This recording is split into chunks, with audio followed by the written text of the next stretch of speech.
പ്രചാരണമാണ് നടത്തിയത് എന്നാണ്. കാരണം ആദ്യം തുടങ്ങി വെച്ചത് കോൺഗ്രസ് ആണെന്നാണ്. അവിടെ ഈ ഇൻഹെറിറ്റൻസ് ടാക്സിന്റെ കാര്യവും അതുപോലെ തന്നെ മുസ്ലിങ്ങളെ OBC-യിൽ ഉൾപ്പെടുത്തുന്ന കാര്യവും കർണാടകത്തിലും ഐക്യാന്ധ്രയിലും ചെയ്തു കാണിച്ചു.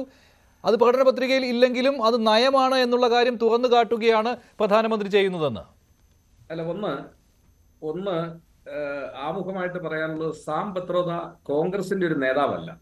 അദ്ദേഹം ഒരു IT വിദഗ്ധൻ, സാമ്പത്തിക വിദഗ്ധൻ, അതല്ല എങ്കിൽ ആ രംഗത്ത് പ്രവർത്തിച്ചുകൊണ്ടിരുന്നയാള്. അദ്ദേഹം ഇൻഫർമേഷൻ ടെക്നോളജിയുമായി ബന്ധപ്പെട്ട് രാജീവ് ഗാന്ധിയുടെ കാലഘട്ടത്തിൽ വന്ന് അദ്ദേഹത്തിന്റെ പ്രവർത്തനങ്ങളൊക്കെ അത് സ്വീകാര്യമായ ഒരു കാര്യമാണ്. കോൺഗ്രസ് പാർട്ടിയുടെ ഒരു നയരൂപീകരണ സമിതിയിലും അദ്ദേഹം അംഗവുമല്ല. അങ്ങനെ ഒരു ചർച്ച ഇന്ത്യൻ നാഷണൽ കോൺഗ്രസ് പ്രസ്ഥാനം ഈ ഇൻഹെറിറ്റൻസ് സ്വത്ത് എന്നുള്ള ഇതിനെക്കുറിച്ച് ഇപ്പോൾ ഒരു ചർച്ചയേ ഇല്ല.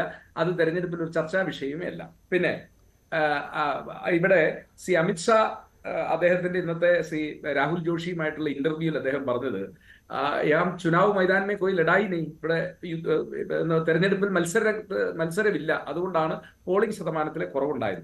ഞാൻ ചോദിക്കുന്നു, മത്സരം ഇല്ല എങ്കിൽ എന്തിനാണ് പ്രധാനമന്ത്രിയോ അമിത്ഷായും അതുപോലെ തന്നെ രാജ്നാഥ് സിംഗും ഒക്കെ ഈ രാജ്യം മുഴുവൻ നടന്ന് എല്ലാ സംസ്ഥാനങ്ങളിലും നടന്ന് ഈ വിമാനത്തിലുമായി ഇത്രയും അധികം തെരഞ്ഞെടുപ്പ് പ്രചരണം? ഇവർക്ക് ഡൽഹിയിൽ ഇരുന്നാൽ പോലെ രാജ്യത്തെങ്ങും തെരഞ്ഞെടുപ്പില്ല, ഞങ്ങളുടെ വിജയം സുനിശ്ചിതമായി കഴിഞ്ഞിരിക്കുന്നു എന്നാണ് എങ്കിൽ എന്തിനാണ് പിന്നെ ഇവർ ഇത്ര ഈ നാട് മുഴുവൻ ഇത്ര പരിഭ്രമിച്ച് ഓടുന്നത്? അപ്പൊ ഇവർക്കൊരു കാര്യം ബോധ്യപ്പെട്ടിരിക്കുകയാണ്, 2019 അല്ല 2024. ഇനി ഷാബു പ്രസാദിനോട് ഒരു കാര്യം സൂചിപ്പിക്കാനുള്ളത്, രാജ്യം വിഭജിക്കപ്പെട്ട 47-ന് ശേഷം 51 ഒക്ടോബറിലാണ് ആദ്യത്തെ തെരഞ്ഞെടുപ്പ് നടക്കുന്നത്. സുകുമോൾ സെൻ ഇന്ത്യയുടെ തെരഞ്ഞെടുപ്പ് കമ്മീഷണറായിട്ട്. ആ തെരഞ്ഞെടുപ്പിൽ ജാതിയെ ഉയർത്തിയ സംഘടന എന്ന് പറയുന്ന ഹിന്ദു മഹാസഭയാണ്. ആ ഹിന്ദു മഹാസഭയ്ക്ക് അന്ന് കേവലം 3% വോട്ടും 11 സീറ്റും മാത്രമാണ് കിട്ടിയത്. എന്ന് പറഞ്ഞാൽ ഇന്ത്യയുടെ കഴിഞ്ഞ 75 കൊല്ലത്തെ ചരിത്രത്തിൽ ജാതിയെ തെരഞ്ഞെടുപ്പിന്റെ വിഷയമാക്കി മാറ്റിയത് ഈ 2024. അത് അത്യന്തം ഖേദകരം എന്ന് മാത്രമല്ല, ഒരു തെരഞ്ഞെടുപ്പിൽ ജയിക്കാനായി. അപ്പോ ഇപ്പൊ ഇദ്ദേഹത്തിന്റെ പ്രസംഗം അത് ഹിന്ദു വേഴ്സസ് മുസ്ലിം എന്നൊരു നിലയിലേക്ക് വന്നല്ലോ രാജ്യത്തെ പ്രസംഗങ്ങൾ നടത്തുന്നത്.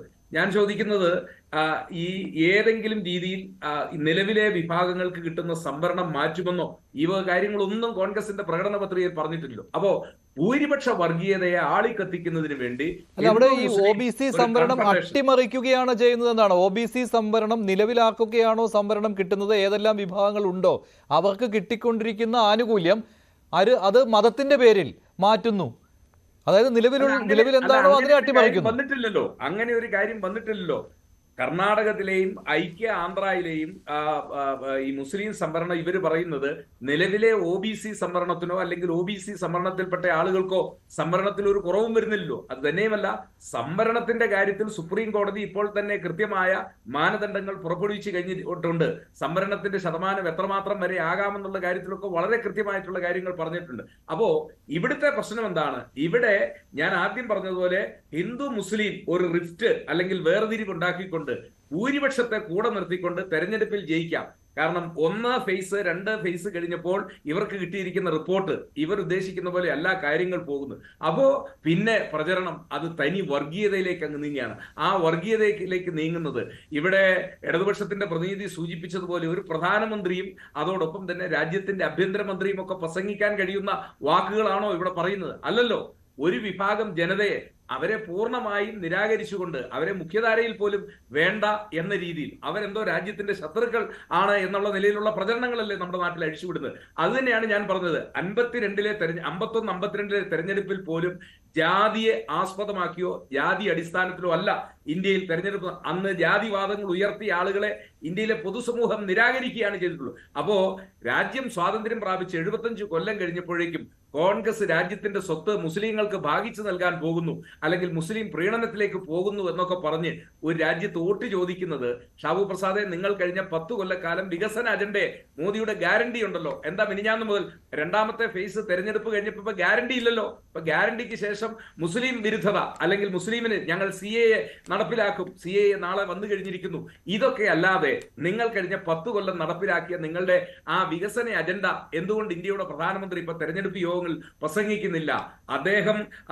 അദ്ദേഹത്തിന്റെ പ്രസംഗങ്ങൾ അത് തനി വർഗീയമായ പ്രസംഗങ്ങളും, അത് മാത്രമല്ല ഒരു തെരഞ്ഞെടുപ്പ് കമ്മീഷന് പരാതികൾ കൊടുക്കുന്ന പരാതികൾ പോലും തെരഞ്ഞെടുപ്പ് കമ്മീഷൻ പരിഗണിക്കുന്നില്ലല്ലോ. കാരണം തെരഞ്ഞെടുപ്പ് കമ്മീഷന് മുകളിലാണ് താന് എന്ന് സ്വയം വിശ്വസിച്ചുകൊണ്ട് അദ്ദേഹം ഈ രാജ്യത്ത് ഈ വർഗീയ വിദ്വേഷ പ്രസംഗങ്ങൾ നടത്തിക്കൊണ്ടിരിക്കുകയാണ്. അപ്പൊ അദ്ദേഹത്തിന് ഒരു കാര്യം മനസ്സിലായി, ഒന്നാമത്തെ ഫേസിലും രണ്ടാമത്തെ ഫേസിലും ഞങ്ങൾ 400ലേക്ക് 370 എന്നൊക്കെ പറഞ്ഞ ആളുകൾ, കേരളത്തിൽ നിങ്ങൾ 2 ഡിജിറ്റിൽ, നിങ്ങളുടെ ഈ പ്രസംഗങ്ങൾ എന്ന് പറയുന്നത് അത് അണികളെ ഇളക്കാനായിട്ട് കൊള്ളാം എന്നുള്ളതല്ലാതെ അതിനപ്പുറത്തേക്ക് ഒരു കാര്യവും നടക്കില്ല. ഏതായാലും ശ്രീ ബൽദേവ് സച്ചിദാനന്ദൻ